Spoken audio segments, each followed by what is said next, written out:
Okay, we have a rap video. Let's see. While we eat this sandwich. As someone who has been playing the role attack damage complainer since well before Riot started calling us markspeople during the whole go woke or go broke phase, it's real interesting to see a bunch of streamers adopting the role that is notorious for Riot having to bribe people with missions to play. The role that makes longtime players of this game want to Caitlyn ult themselves. You have Dante's pacing around his dirty dorm room ranting about how building one tank item is game changing on ADCs. Red. When everyone knows that the best defense for us is a good offense. Then some WoW streamer named after a children's game is proving that trio queuing and solo queue is one way for ADs to get seed. And who can forget about the guy who lifts double? He's not really a part of this conversation, but he makes today's shit list for his reaction to my content. Dude, okay, I think part of it is the AI voice that this guy chooses. I actually have nothing against AI voices, but this one in particular, something wrong with it. It might be the same one. It seems like it's the exact same one they use for like films and movies recaps. Can't win them all, but it sounds like I have his girlfriend on my side. It's funny because it's a robot voice that's saying a bunch of really, you know, terrible things. I see. And it's worth walking down memory lane to that time when another streamer didn't give my content a chance to see what happens. Clearly some naked Eskimos were in his chat that night and recommended my channel, to which he said, I don't know who this is, man. Yet he clearly had watched the video on my channel about my wife, which is suspicious. Oh, I've watched a video, though. Ugh, I told that idiot to clear his cache after. Anyways, he starts skipping through my content like a madman, thinking he can just pick up on the end of a long inside joke, as if I don't write 15 damn page essays every video setting the scene for my dumb stories and jokes so naturally. This careless viewer behavior results in an initial reaction that looked like this. I don't get it. Wait, are you guys actually laughing? And sure enough, this was accompanied by the Me Too roosters popping their dumb little heads out of their conformity cages to just agree with his opinion rather than having one of their own. But I have news for you, Coach LS, my immature and cringy jokes have broken better men than you. And sure enough, we earned our first little crack. that one was good. Coked up sword lord. Sure enough, my team insists on fighting in our red side. And once you crack, it only goes downhill from there. Okay, that was good. To keep the carry nice and fat. Okay, that one was good. That was good.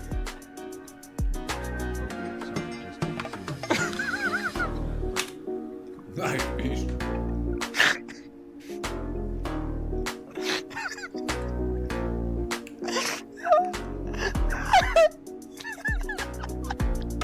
Oh my god.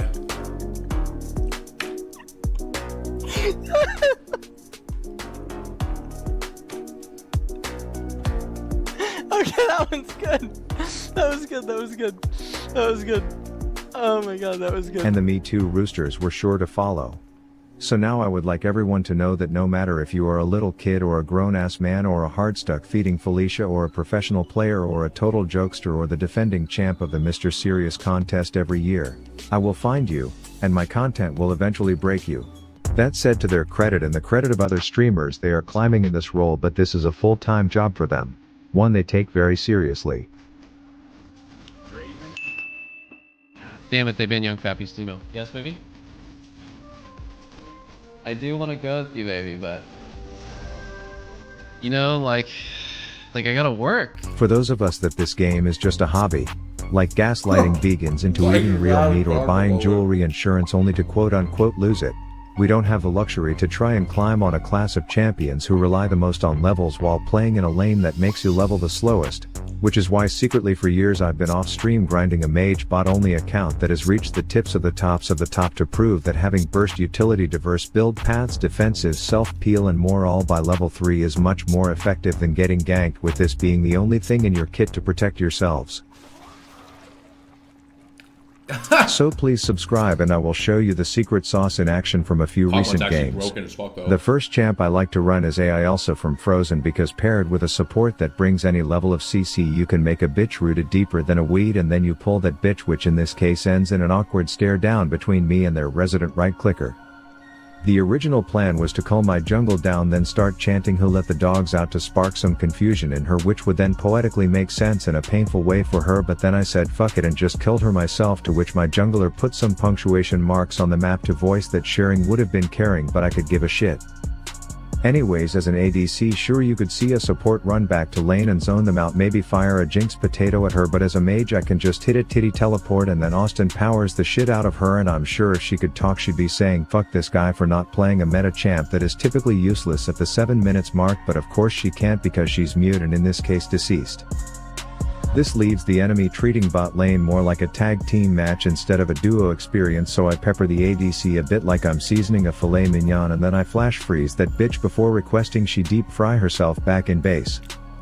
Sure, this is strong early, but it also scales, as before I even finish my first full item we can ask that harpist if she can play Tears in Heaven by Boyce Avenue, because there is about to be a surprise funeral.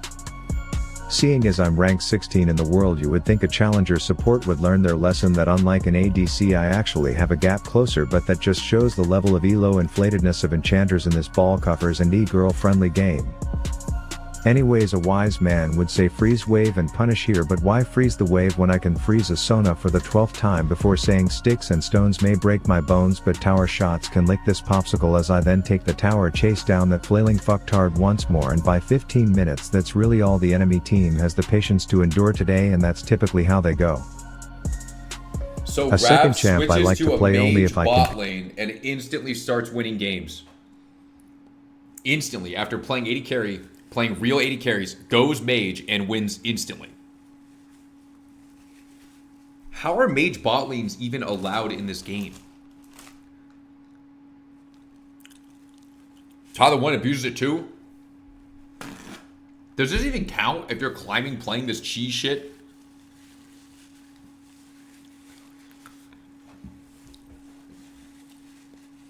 Tyler 1 plays Brand and Karthus bot. Like, what the fuck?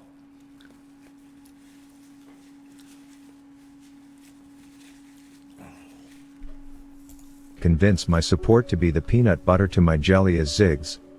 The idea is they place a cage and then I violently introduce someone to the wall of said cage, as I so elegantly demonstrated how not to do that here. This is a good counterexample that some people may say may be where a traditional ADC has an advantage, because I am more reliant on that mythic concept of cooldowns that existed before the idea of ability haste, but as you can see, even at level 2 it still isn't enough for this gothic Halo 2 weapon collector to take me down. Dude. There's a lost chapter that I always find from a book called You Miss 100% of the Shots You Don't Take, and that chapter inspires me to just chuck shit at the goth every second I can, which makes him dance like a coked up stripper even if I'm aiming like I was roofied, because he won't be able to dodge forever. Then I can only assume he is like shit, fuck I died and they pushed, but at least it was a cannon wave so I didn't miss much XP, and that's when we immediately tie him up, bounce him around, make him drink some of this lab rat piss I keep in these vials, and then laugh as he wastes his flash just to have to go back to— Wait, this actually is fucking disgusting. Ziggs Vhagar, you don't even need to land the stun, you can just knock him into the stun. That's actually crazy. That's unreal. Yo, this has to be one of the worst bot lanes this to lab fight. rat What? piss I keep in these vials, and then laugh as he wastes his flash just to have to go back to base and miss 3 more waves immediately. Vhagar Vane's probably just and the as cope good. is that ADCs can take objectives better than mages, but that's not really the case anymore, as mage auto slap statues, and I also have some coke and Mentos contraptions to implode them when they are low on this rat. I then roam mid because there's so many plates just begging for my attention. You'd think this is that scene in Beauty and the Beast where the teapot is rapping about providing 5-star service, but of course bot lane shows up because their ego is on the line, so I chuck some shit at the goth and then let autopilot Annie take him down. We then regroup because I want to say knock knock Renata, you glad I didn't say banana, but the tower decided to set a world record lock onto me, which did slightly piss on my parade in this clip if I'm keeping it real. Let's talk about impact on objectives. As you can see here, my team is a bunch of broken condom babies, which means it's up to me and me alone to stop this dragon, so I start by force feeding some chemical X to their support, and then I invite their mage on a date. She eventually says I'm too short for her unrealistic standards and pisses off, which leaves just their jungler, who looks like an overstimulated animal who accidentally jumped the fence into a soccer game. I'm low but I don't have to stay within auto attack range to be impactful, so I throw celeb shots from downtown Disney from afar, which buys my dipshit team enough time to finish their popcorn, wash their greasy hands, finish watching this masterclass installing, and then earn the objective for ourselves. I then of course celebrate with some expedited vandalism, and then when my team loses the next objective because I can't hold all 5 of their dicks when they piss, I only have 2 hands. It's okay because I'm there to make sure the enemy team doesn't get too much intimate time with their Baron buff. We chase a bunch of them down, and then when the rest think they've escaped, I hit them with a bit of the Oppenheimer special.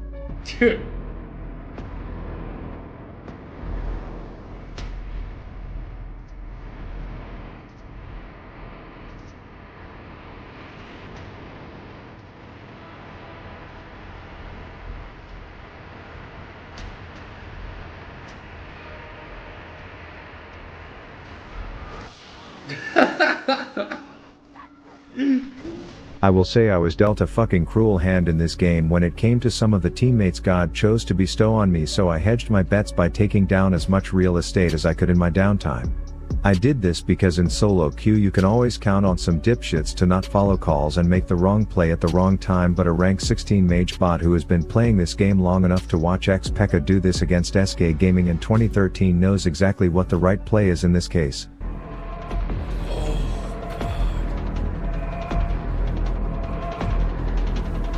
Wow. The last example to showcase is the champ I picked when I have a troll-ass support like Silas and I need to be useful even if I'm playing this lane 1v2. And when this support engages without warning at level 2, make sure there are fireworks to decorate the festivities, only to be left more blue-balled than the medical waste of a neutering operation. But then 2 chains is all like my chain hang to my ding-a-ling and I'm cool with it. And if you were to ask me when I woke up that day if I ever thought I would have a Silas support and also that I would be happy about it, I would say that doesn't sound like me, but here I am loving it and letting Jins count to 4 before passing away in front of me. Then me and my support Mage's open an bot event lane planning is business insane. with unique themes like tsunami surprise parties that on occasion have been known to injure some guests, but we did buy good insurance that covers fire damage. One other thing that I notice is that when I play Mage's bot lane I get way more attention from junglers. It's like something new for them, not another bland ass finance bro Tinder profile. No, I'm like that edgy pyromaniac that they run to when they have to get their bad boy phase out. As you can see here, I had a quick sushi date with a chick who opened up to me and said she sometimes feels like she loses control. I let her confide in me and the date was going well until I told her if the cops asked I would say she committed these murders alone, and I guess that wasn't what she wanted to hear.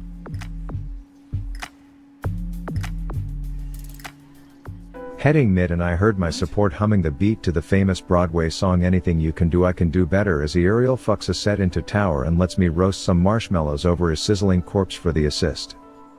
Believe it or not, my team is losing, and that's because the enemy has these cringe ass team meetings where they all meet up and do dumb shit together. So the second I got wind of one of those I said hot potato is a great team building activity, but they failed that exercise epically when they left one of their own to die because no one else wanted to hold said potato.